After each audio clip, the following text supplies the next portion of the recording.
आज ये दास्तां है भारतीय हिंदी सिनेमा के गुजरे और सुनहरे दौर की एक ऐसी अभिनेत्री की जिसकी खूबसूरती, दिलकश अदाओं ने हिंदी सिनेमा के साथ साथ पूरे विश्व को अपना दीवाना बनाया। आओ हुजूर तुमको सितारों में ले बला की खूबसूरत इस अभिनेत्री ने भारतीय हिंदी सिनेमा में अपनी खूबसूरती और मनमोहक अंदाज से सजे अभिनय के जादू से हिंदी सिनेमा का वो मुकाम हासिल किया जिसको आज तक इनके नाम से ही याद किया जाता है। लेकिन दोस्तों, क्या आप जानते हैं कि इतनी खूबसूरत और आकर्षित इस अभिनेत्री की जिंदगी में ऐसा क्या हुआ था कि इस अभिनेत्री को अपने जीवन में प्यार करने की वो सजा मिली जिसकी वजह से ये अभिनेत्री जिंदगी भर तड़पती रही घर परिवार के लिए। आओ मेरी खरीदा, अब और न तरसा। दोस्तों, जिस प्यार को हासिल करने के लिए इस अभिनेत्री को जिंदगी में अपना स्टारडम, शोहरत, रुतबा सब कुछ छोड़कर चुकानी पड़ी थी, जिंदगी की वो भारी कीमत जिसके दर्द से आज तक बाहर नहीं आ पाई है ये अभिनेत्री। और क्या आप जानते हैं कि जिस प्रेमी के प्यार में पागल होकर ये अभिनेत्री भिड़ गई भारतीय हिंदी सिनेमा के उस परिवार से जिसकी बदौलत हिंदी सिनेमा का वजूद जिंदा है। उसी प्रेमी ने इस खूबसूरत अभिनेत्री की जिंदगी को बना दिया जहन्नुम। तुम अपने दिल को हल्का करने के लिए चाहो तो मुझे धोखेबाज, वादे का झूठा, खुदगर्ज, जो जी में आया कह सकती हूँ, मैं सुन लूंगा। दोस्तों, क्या आप जानते हैं कि इस अभिनेत्री ने कैसे कपूर खानदान में अपने प्यार की वो आग लगाई कि इस परिवार की 3 पीढ़ी खड़ी हो गईं एक दूसरे के सामने। मुझे इस घर में कभी स्वीकार नहीं किया जाएगा। कोई तुम्हें स्वीकार करे या ना करे, मैं तुम्हें स्वीकार करता हूँ। बर्दाश्त की भी एक हद होती है, मुझे किसी की परवाह नहीं। आओ। क्यों इस परिवार में इस अभिनेत्री की खातिर दादा, बाप, बेटा हो गए एक दूसरे के खिलाफ। अगर इस लड़के ने अपनी मर्जी से उस लड़की के साथ शादी की तो मैं कह देता हूँ मैं ये घर छोड़कर चला जाऊंगा। 19 साल अपने पति से दूर रहने वाली इस खूबसूरत और अभागन अभिनेत्री की जिंदगी में ऐसा क्या हुआ था कि इस अभिनेत्री को अपनी दोनों बेटियों को हिंदी सिनेमा की हीरोइन बनाने के लिए लड़ना पड़ा अपने ही परिवार से इज्जत और बेइज्जती का युद्ध। अब चले जाइए यहाँ से, आप मेरी जिंदगी में आग लगाने आए, मुझे बदनाम करना चाहते हैं। और क्यों आगे चलकर उन्हीं बेटियों के जीवन को बर्बाद कर दिया इस अभिनेत्री ने। क्यों इस अभिनेत्री की बड़ी बेटी को नीलाम कर दिया गया सुहाग रात के दिन, तो दूसरी बेटी ने बदल लिया अपना धर्म। बताएंगे और भी बहुत कुछ इस शानदार, यादगार और किस्मत की मारी इस अभिनेत्री की जिंदगी के बारे में। आप बने रहिए हमारे साथ वीडियो के अंत तक। अकेले हैं, चले आओ जहाँ हो। नमस्कार, आदाब, आभार। दोस्तों, आज हम अपने इस शो में बात करने जा रहे हैं एक ऐसी नायिका की जिसने हिंदी सिनेमा के रुपहले पर्दे पर अपने छोटे से फिल्मी सफर से वो छाप छोड़ी जिसको लोग आज तक याद करते हैं। अपने लाजवाब अभिनय, मनमोहक खूबसूरती, दिलकश अदाओं के आकर्षण में इस अभिनेत्री ने हिंदी सिनेमा में वो नाम, वो पहचान बनाई जिसको आज तक याद किया जाता है बबीता शिवदसानी यानी बबीता कपूर के नाम से। तुमसे ओ दीवाने कभी मोहब्बत न मैंने करनी थी, तुमसे ओ दीवाने। कौन थी बबीता शिवदसानी, कहां से ये आई थीं, किस परिवार से इनका ताल्लुक रहा, ये सब आपको मैं बताऊं उससे पहले हम एक नजर डाल लेते हैं बबीता के परिवार, पढ़ाई लिखाई और शुरुआती जीवन पर।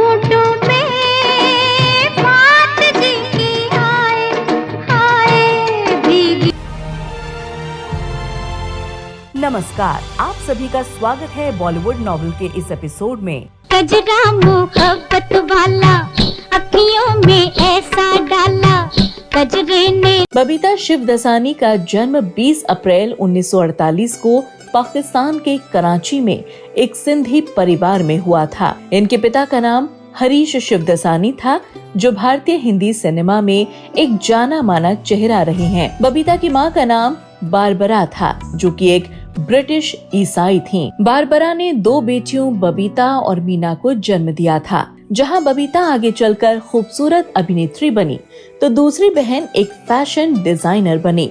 तो वहीं मशहूर दूसरी सफल अभिनेत्री साधना जी रिश्ते में बबीता की चचेरी बहन लगती हैं। तेरा मेरा प्यार अमर, फिर क्यों भारत पाकिस्तान विभाजन के दौरान इनके पिता पाकिस्तान को छोड़कर हिंदुस्तान चले आए थे। चूँकि पिता सिनेमा से जुड़े हुए थे, इसलिए हिंदुस्तान में भी हरीश शिवदसानी हिंदी सिनेमा में अभिनय के क्षेत्र में लगातार काम करते रहे। चूँकि पिता पहले से ही अभिनेता रहे, इसलिए इनके घर पर अक्सर फिल्म अभिनेता और फिल्म निर्माताओं का आना जाना लगा रहता था। बबीता भी अपने पिता और चचेरी बहन को फिल्मी पर्दे पर काम करते हुए देखकर खुद भी हिंदी सिनेमा में जाने का मन बना चुकी थीं। और हिंदी सिनेमा में आने के लिए बबीता शिवदसानी को कभी भी कोई भी खास मशक्कत नहीं करनी पड़ी और मात्र 18 साल की उम्र में बबीता को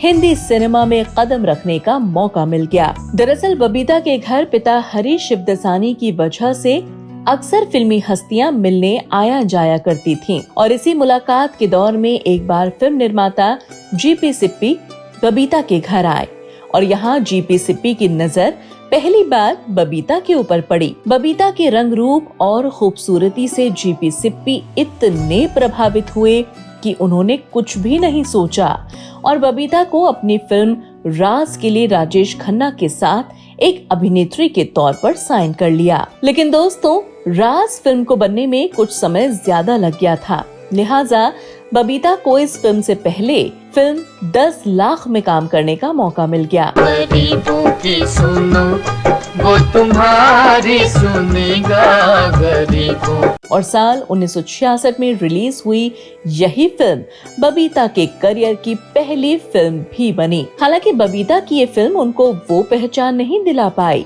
जिसका सपना बबीता की आंखों में था। लग जा गले दिल जुबा, कहाँ रूठ के चली।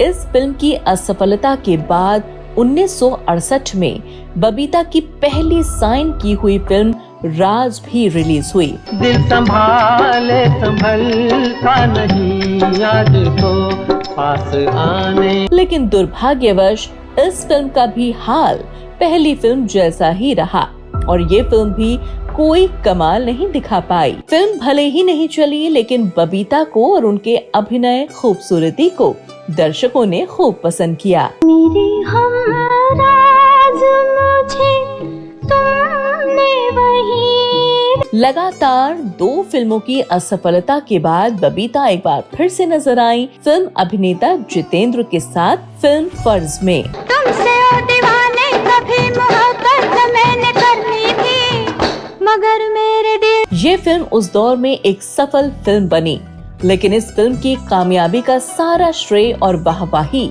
जितेंद्र के सर चली गई थी। मस्त बहारों का मैं आशिक, मैं जो चाहे यार करूं, चाहे गुलों के साथ। लेकिन बबीता और जितेंद्र की जोड़ी को दर्शकों ने खूब पसंद किया, जिसका नतीजा ये हुआ कि जितेंद्र और बबीता ने आगे चलकर भी कई फिल्मों में एक साथ काम किया। हम तो तेरे आशिक हैं सदियों पुराने, हम तो तेरे आशिक। इधर अब बबीता को अब एक हीरोइन के तौर पर लोग पसंद करने लगे थे और इसी लोकप्रियता के चलते अब बबीता नजर आई बॉलीवुड के सबसे खूबसूरत हैंडसम एक्टर शशि कपूर के साथ फिल्म हसीना मान जाएगी में। तुम्हें रुकना पड़ेगा मेरी आवाज सुन। इस फिल्म में बबीता ने अपने अभिनय की वो छाप छोड़ी जिसको आज तक लोग भुला नहीं पाए हैं। बबीता ने इस फिल्म में शानदार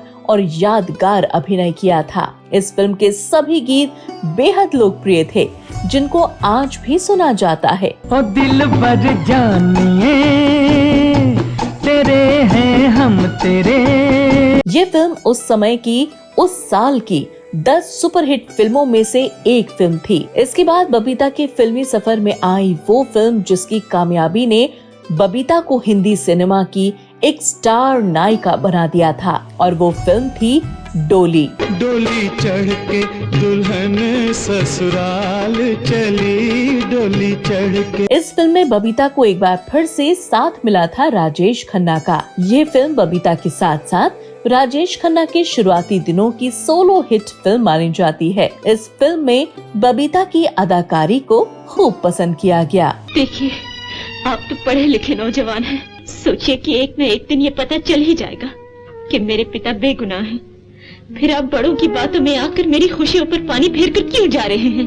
दोस्तों, ये वही फिल्म है जिसमें पहली बार बबीता की बहन मीना को बतौर एक ड्रेस डिजाइनर के तौर पर काम करने का मौका मिला था। इस फिल्म में बबीता ने जितनी भी ड्रेसेस पहनी थी वो सभी इनकी बहन मीना के द्वारा ही बनाई गई थी और आगे भी भविष्य में मीना ने बबीता के लिए कई और फिल्मों में ड्रेस डिजाइनर का काम किया था। डोली फिल्म की कामयाबी के बाद बबीता को अब कई और बड़े बड़े फिल्म निर्माताओं की फिल्मों के ऑफर्स आ गए और उसी कड़ी में अब बबीता नजर आई हिंदी सिनेमा के आज तक के सबसे सफल अभिनेता जुबली सुपरस्टार राजेंद्र कुमार के साथ फिल्म अनजाना में। रिमझिम के गीत सावन गाए आए। बबीता की जोड़ी राजेंद्र कुमार के साथ भी खूब पसंद की गई। अब बबीता की फिल्म अच्छा खासा काम कर रही थी। इनको फिल्म निर्माता अपनी अपनी फिल्मों की हीरोइन बनाना चाहते थे, जिसका नतीजा ये हुआ कि बबीता उस दौर के सभी मशहूर बड़े बड़े फिल्म अभिनेताओं के साथ लीड रोल में अभिनय करते हुए देखी जाने लगी। बबीता ने अपने समय में शम्मी कपूर, राजेंद्र कुमार, राजेश खन्ना, शशि कपूर, धर्मेंद्र, जितेंद्र, संजीव कुमार, संजय खान जैसे दिग्गज अभिनेताओं के साथ कंधे से कंधा मिलाकर काम किया और बबीता ने किस्मत, तुमसे अच्छा कौन है, हसीना मान जाएगी, राज, डोली, एक हसीना दो दीवाने, औलाद, कल आज और कल, बनफूल जैसी हिट और सुपर हिट फिल्म भारतीय हिंदी सिनेमा को दी, जिसके लिए आज भी बबीता को याद किया जाता है। क्यों न हो, जिस भगवान ने सूरत दी है उसे मिजाज भी दिया है। दोस्तों, फिल्मों की कामयाबी ने बबीता को स्टारडम, शोहरत, रुतबा सब कुछ बहुत जल्दी ही उनकी झोली में डाल दिया था। बबीता के पास इतना काम था कि वो बड़ी बड़ी फिल्मों के ऑफर्स को भी नकार दिया करती थीं। बबीता अब कामयाबी के 7वें आसमान पर थीं। बबीता को अब दुनिया जानने लगी थी। अब बबीता की मेहनत का असर दिखने लगा था। सब कुछ अच्छा चल रहा था, लेकिन वो कहते हैं ना कि जो किस्मत की लकीरों में लिखा होता है, होता वही है। तो ऐसा ही कुछ खूबसूरत अभिनेत्री बबीता की जिंदगी में हुआ कि इनकी जिंदगी में सब कुछ एकदम से बदल गया। तुम्हें क्या पता मेरे मन में भी कितने घाव हैं। दरअसल साल 1971 बबीता के करियर का सबसे बड़ा टर्निंग पॉइंट साबित हुआ था, या आप यूं समझ लीजिए कि दोस्तों ये साल बबीता की जिंदगी की बर्बादी की शुरुआत लेकर आया था। साल 1971 में बबीता ने मशहूर फिल्म अभिनेता और कपूर खानदान के लड़के रणधीर कपूर के साथ एक फिल्म कल आज और कल में काम किया और कहा जाता है कि इसी फिल्म से शुरू हुई थी बबीता और रणधीर कपूर की प्रेम कहानी। I love you, my darling. I love you. मैं तुम्हें अपना जीवन साथी बनाना चाहता हूँ। इस फिल्म में बबीता और रणधीर कपूर के अलावा रणधीर कपूर के पिता राज कपूर और दादा पृथ्वीराज कपूर भी थे और इस फिल्म में इस तरह कपूर खानदान की 3 पीढ़ी एक साथ काम कर रही थी। लेकिन किस्मत की मारी बबीता को क्या पता था कि आगे चलकर उनको इसी खानदान से लंबी लड़ाई लड़नी होगी। इस फिल्म के दौरान बबीता रणधीर की नजदीकियां ऐसी बढ़ी कि दोनों ने हमेशा के लिए शादी के बंधन में बंधने का निश्चय कर लिया। लेकिन ये शादी इतनी आसान नहीं थी, क्योंकि बबीता सिंधी परिवार से आती थी और दूसरा कपूर खानदान के चिरागों की शादी किसी भी फिल्म अभिनेत्री से कराना कपूर खानदान की परंपराओं के खिलाफ था। लेकिन रणधीर और बबीता तो तय कर चुके थे शादी की बात को। ये दुनिया वालों की आवाज तो बंद करनी ही पड़ेगी। अब बंद करने का एक ही रास्ता है। क्या? तेरी मेरी शादी। अच्छा जी। लिहाजा एक दिन रणधीर कपूर ने अपने रिश्ते और शादी की बात अपने पिता राज कपूर के सामने रख दी। ये है मेरी गर्लफ्रेंड मोनिका, जिसे मैं प्यार करता हूँ और शादी करना चाहता हूँ। रणधीर कपूर के इस बात से पूरा परिवार बेहद नाराज हुआ। उन्होंने रणधीर के इस फैसले को नकारते हुए कहा, आज तक इस खानदान में किसी ने मोहब्बत की है जो तुम मोहब्बत करने चले हो? शरीफ खानदान के लोग शादी करते, मोहब्बत नहीं करते। कि इस परिवार में वही होगा जो इसकी परंपरा है। हम बबीता को अपनी फिल्मों की हीरोइन तो बना सकते हैं, लेकिन इस घर की बहू कभी नहीं। और इस फरमान के साथ ही इस परिवार में शुरू हो गया परंपरा का युद्ध। अगर इस लड़के ने अपनी मर्जी से उस लड़की के साथ शादी की तो मैं कह देता हूँ मैं ये घर छोड़कर चला जाऊंगा। इधर बबीता भी रणधीर से अलग नहीं होना चाहती थी। नहीं राजेश, क्या फायदा, मुझे जाने दो, मुझे इस घर में कभी स्वीकार नहीं किया जाएगा। लिहाजा इन सभी बातों का अंजाम ये हुआ कि बबीता की खातिर कपूर खानदान में दादा, बाप, बेटा ये तीनों एक दूसरे के खिलाफ हो गए और बबीता के लिए इन तीनों के बीच नफरत और गुस्से की दीवार खड़ी हो गई। जहां रणधीर प्यार की खातिर पूरे परिवार के खिलाफ अकेले ही लड़े थे और खड़े थे, और परिवार का ये युद्ध काफी लंबे समय तक चलता रहा। कोई तुम्हें स्वीकार करे या ना करे, मैं तुम्हें स्वीकार करता हूँ। बर्दाश्त की भी एक हद होती है, मुझे किसी की परवाह नहीं। आओ। लेकिन बाप और दादा कब तक पत्थर बने रहते। लिहाजा एक दिन बाप और दादा अपने बेटे और पोते की जिद के आगे झुक गए और बबीता के साथ शादी करने की इजाजत दे दी गई। लेकिन अभी ये शादी संपूर्ण नहीं हुई थी, क्योंकि परिवार ने शादी कराने के लिए बबीता के आगे एक ऐसी शर्त रख दी जिसको सुनकर बबीता को बेहद दुख हुआ था। कपूर खानदान ने बबीता से कहा कि रणधीर से शादी करने के लिए उनको हमेशा हमेशा के लिए हिंदी सिनेमा को भूलना होगा। वो कभी भी किसी भी फिल्म में काम नहीं करेंगी। किस्मत की मारी बबीता रणधीर से बेहद प्यार करती थी। लिहाजा बबीता ने उनकी सभी शर्तों को मान लिया और हमेशा हमेशा के लिए हिंदी सिनेमा को छोड़ने के लिए अलविदा कह दिया। बबीता ने जिस वक्त ये फैसला लिया था, उस वक्त बबीता करियर के टॉप पायदान और मशहूर लोकप्रिय अभिनेत्री के तौर पर प्रसिद्ध थीं। लेकिन बबीता ने प्यार की खातिर अपनी जिंदगी के फिल्मी सफर को यहीं छोड़ते हुए अंदरूनी दुखी मन के साथ 6 नवंबर 1971 को बबीता और रणधीर कपूर ने शादी कर ली और अब बबीता शिवदसानी से बन गई बबीता कपूर।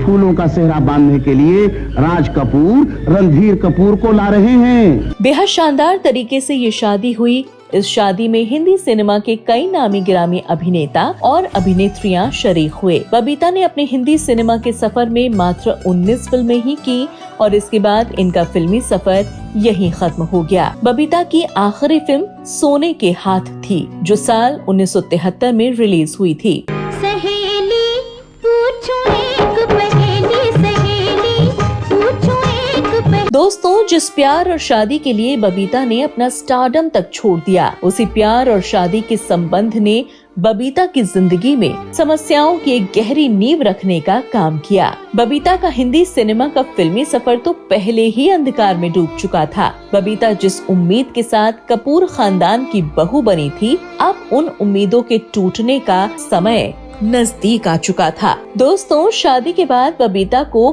कभी भी कपूर खानदान के पैतृक घर में नहीं रखा गया था। उनको अलग एक घर में जगह दी गई थी। रणधीर अक्सर देर रात पार्टीज करते और घर भी लेट आने जाने लगे। लेकिन जब बबीता उनकी इन सब चीजों का विरोध करती तो बबीता और रणधीर के बीच झगड़े हो जाते थे और इस बात को खुद रणधीर कपूर ने अपने एक इंटरव्यू में लोगों से साझा किया। लेकिन सूत्रों की माने तो इस झगड़े की एक वजह ये भी रही थी कि बबीता अपने क्रिश्चियन धर्म के प्रति काफी कट्टर थीं और लोगों का कहना था कि बबीता ने अपने पति रणधीर को भी अपने धर्म की तरफ धकेल दिया था। और जब ये बात राज कपूर को पता चली तो उन्होंने रणधीर से दूरियां बना ली थीं। इधर रणधीर का फिल्मी सफर भी अब खास नहीं चल रहा था। उनको फिल्में भी नहीं मिल रही थीं। लिहाजा रणधीर और बबीता के झगड़े बढ़ते चले गए और एक दिन रणधीर बबीता को अकेले छोड़कर अपने पिता राज कपूर के घर वापस लौट आए और बबीता इस तरह अकेली रह गई। जिस प्यार के लिए बबीता ने सब कुछ छोड़ा था, उसी प्यार ने आज बबीता की ये हालत कर दी और बेहद दुख तकलीफ से भरे हालातों में उन्हें अकेला छोड़ दिया था। तुम अपने दिल को हल्का करने के लिए चाहो तो मुझे धोखेबाज, वादे का झूठा, खुदगर्ज, जो जी में आया कह सकती, मैं सुन लूंगा। इसके बाद रणधीर शराब के नशे में रहने लगे। चूँकि बबीता तो पहले ही हिंदी सिनेमा छोड़ चुकी थी और इधर रणधीर नशे में रहने लगे, तो घर में आर्थिक तंगी भी पैर पसारना शुरू कर चुकी थी। और इसी तंगहाली में 25 जून साल 1974 में बबीता ने एक बेटी करिश्मा कपूर को जन्म दिया, जो आगे चलकर हिंदी सिनेमा का बड़ा नाम बनी। नीली नीली आंखें मेरी मैं क्या करूं, गोरे गोरे गाल मेरे मैं पहली बेटी के जन्म के बाद बबीता ने 21 सितंबर साल 1980 को एक और बेटी करीना कपूर को जन्म दिया और इनकी ये बेटी भी आगे चलकर बॉलीवुड की टॉप एक्ट्रेस बनी। बेबो मैं बेबो, दिल मेरा ले लो, दिल देने आई ले लो दिल। बेटियां बड़ी हो रही थीं, लेकिन रणधीर कपूर की आदत नहीं बदली। इधर बबीता बच्चों की किसी तरह परवरिश करने में जुटी हुई थी, लेकिन बेटियों को एक अच्छी जिंदगी दे पाना संभव नहीं हो पा रहा था। बबीता इन तकलीफ देह हालातों से टूट रही थी। वो थक हार चुकी थी। पति रणधीर के रवैये ने बबीता को अंदर तक तकलीफ में धकेल दिया था। लिहाजा एक दिन बबीता ने रणधीर को घर से निकल जाने को कह दिया और साल 1988 को ये दोनों बिना तलाक दिए अलग हो गए। बेहद दुखद जिंदगी में अब बबीता के सामने दोनों बेटियों की जिम्मेदारी थी। बबीता अपनी दोनों बेटियों को हिंदी सिनेमा की टॉप अभिनेत्री बनते हुए देखना चाहती थी, जबकि बबीता को पता था कि कपूर खानदान की कोई भी बेटी फिल्मों में काम नहीं कर सकती। उसके बावजूद बबीता किसी की भी कोई परवाह किए बगैर इसी दिशा में काम करते हुए बबीता ने अपनी बड़ी बेटी करिश्मा कपूर को साल 1991 में फिल्म प्रेम कैदी से लोगों के सामने लॉन्च किया और आगे चलकर यही बेटी हिंदी सिनेमा की मशहूर और टॉप एक्ट्रेस बनी। सोना कितना सोना है, सोने जैसा तेरा मन, सुन जरा सुन क्या कहते। इसके बाद बबीता ने अपनी दूसरी बेटी करीना कपूर को भी फिल्म रिफ्यूजी के जरिए हिंदी सिनेमा में लॉन्च किया और करीना भी करिश्मा कपूर की तरह हिंदी सिनेमा की खूबसूरत और टॉप की हीरोइन बनी। मैं हीरोइन हूँ, मैं हीरोइन हूँ। बबीता ने अपनी दोनों बेटियों के करियर को बनाने के लिए अकेले ही जी तोड़ मेहनत की थी। बबीता नहीं चाहती थी कि उनकी बेटियां भी उनकी तरह अपने फिल्मी सफर को छोड़कर पाई पाई को मोहताज हो जाए। दोस्तों, ये कहा जाता है कि बबीता की ही हिम्मत थी। उन्होंने संघर्ष करते हुए अपनी बेटियों को सफलता के शिखर पर पहुंचाया था। लेकिन दोस्तों, शायद बबीता की जिंदगी का दुख कम नहीं बल्कि और बढ़ने वाला था, क्योंकि जैसे ही बबीता कपूर की खुद की निजी जिंदगी काफी खराब और दुख भरी चल रही थी, वैसी ही जिंदगी इनकी बेटी की भी होने वाली थी, वो भी खुद बबीता के एक गलत फैसले की वजह से। दरअसल करिश्मा कपूर अभिनेता अमिताभ बच्चन के बेटे अभिषेक बच्चन से प्यार करती थीं। दोनों शादी करना चाहते थे और दोनों परिवार की रजामंदी के साथ इन दोनों की सगाई भी हो गई थी। लेकिन रिश्ता इतना आगे बढ़ने के बाद बबीता के एक फैसले ने सब कुछ बर्बाद कर दिया। दरअसल अमिताभ बच्चन का उन दिनों फिल्मों में अच्छा काम नहीं चल रहा था।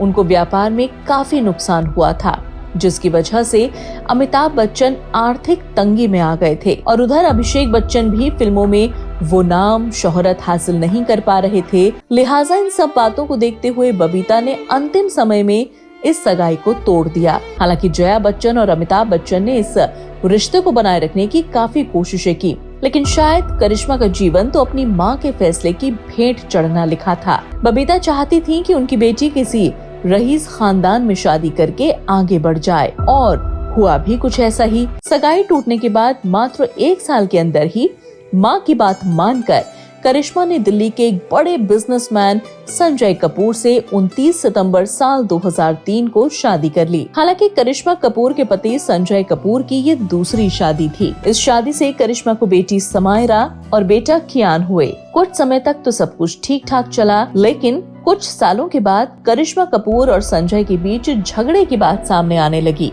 और ये बात इतनी बढ़ गई कि करिश्मा कपूर ने शादी के 13 साल बाद अपने पति संजय कपूर से तलाक ले लिया। करिश्मा कपूर ने संजय कपूर के ऊपर कई गंभीर आरोप भी लगाए। करिश्मा ने बताया कि उनके पति ने उनको सुहाग रात के दिन ही नशे में अपने दोस्तों के आगे नीलाम कर दिया था। उन्होंने बताया कि उनके पति का किसी और महिला से संबंध है और करिश्मा ने ये भी बताया कि उनके पति उनको मारते पीटते थे और मारपीट से मिले जख्मों को करिश्मा मेकअप के जरिए लोगों से छिपाती थी। तो वहीं संजय कपूर ने भी करिश्मा कपूर और उनकी मां के ऊपर इल्जाम लगाए। उन्होंने कहा कि मेरी सास यानी कि बबीता कपूर उनकी निजी जिंदगी में ज्यादा हस्तक्षेप करती हैं। संजय ने बताया कि बबीता अपने महंगे शौक और जरूरत सभी करिश्मा कपूर के पैसों पर पूरा किया करती थीं और इन्हीं इल्जामों के बीच करिश्मा कपूर की जिंदगी अपनी खुद की मां बबीता कपूर के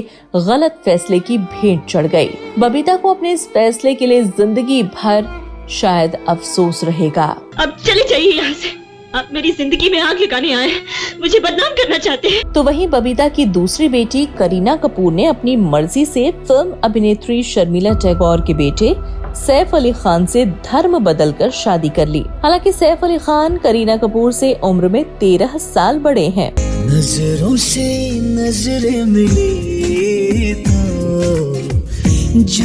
बबीता कपूर की जिंदगी उनकी शादी के बाद से ही काफी दुख और तकलीफ में रही। बबीता का हमेशा अपने ससुराल वालों के प्रति कई सालों तक कड़वाहट बनी रही। कड़वाहट इतनी ज्यादा थी कि साल 2006 में बबीता के देवर यानी कि ऋषि कपूर की बेटी रिद्धिमा की शादी हुई, तो तब भी बबीता और उनकी दोनों बेटियां शादी में नहीं पहुंची। दोस्तों, बबीता ने जब रणधीर कपूर से शादी करने के दौरान अपनी चचेरी बहन साधना से भी अपने रिश्ते बिगाड़ लिए थे। रिश्ते इतने खराब हुए कि साल 2015 में साधना जी का निधन हुआ, तो उनके निधन पर बबीता या उनकी दोनों बेटियों में से कोई भी उनके घर नहीं था, जबकि कपूर खानदान से सिर्फ ऋषि कपूर ही उनकी अंतिम यात्रा में शरीक हुए थे। इन दोनों बहनों में ये लड़ाई क्यों थी, ये हम आपको साधना जी की बायोग्राफी में बता चुके हैं, जिसका लिंक हमने अपने डिस्क्रिप्शन बॉक्स में दे दिया है। दोस्तों, समय के साथ साथ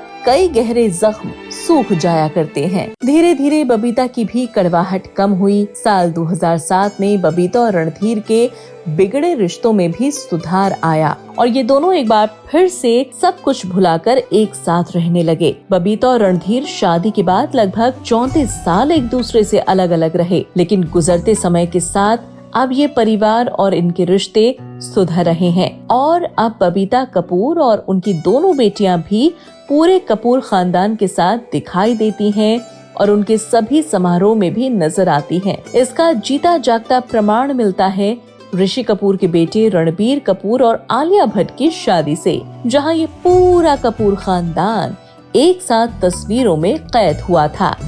तू नहीं जाएगा? मैं कहती हूँ चला जा, नहीं तो बहुत पछताएगा।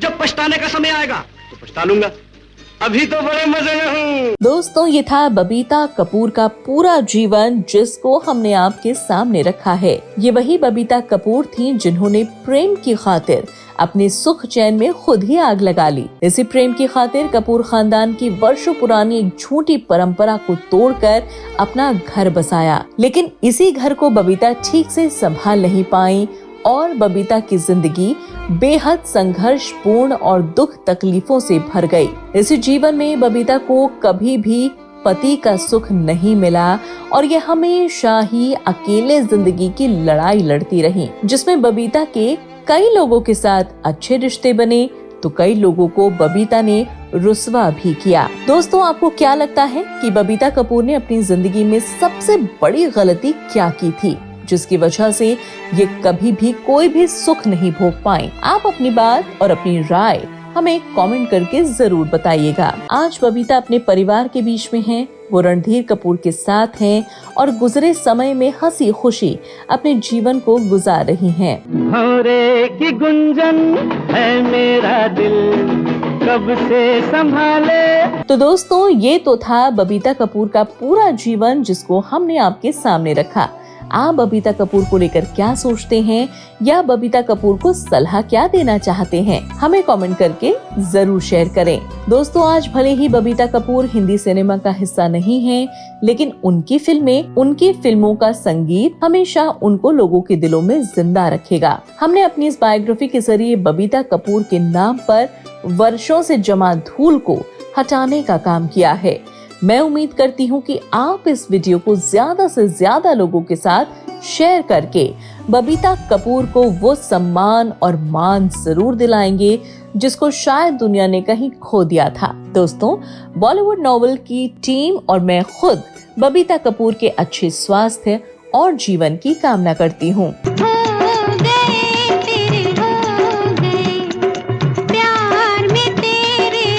अगर आपको हमारा ये वीडियो पसंद आए तो वीडियो को लाइक, शेयर और सब्सक्राइब करना बिल्कुल न भूलें। बहुत जल्द फिर से किसी महान अभिनेत्री या फिर अभिनेता की जिंदगी को लेकर फिर से हाजिर होंगी। तब तक के लिए आप अपना और अपने परिवार का ख्याल रखें और सुरक्षित रहें। धन्यवाद। वो कौन है जग जिससे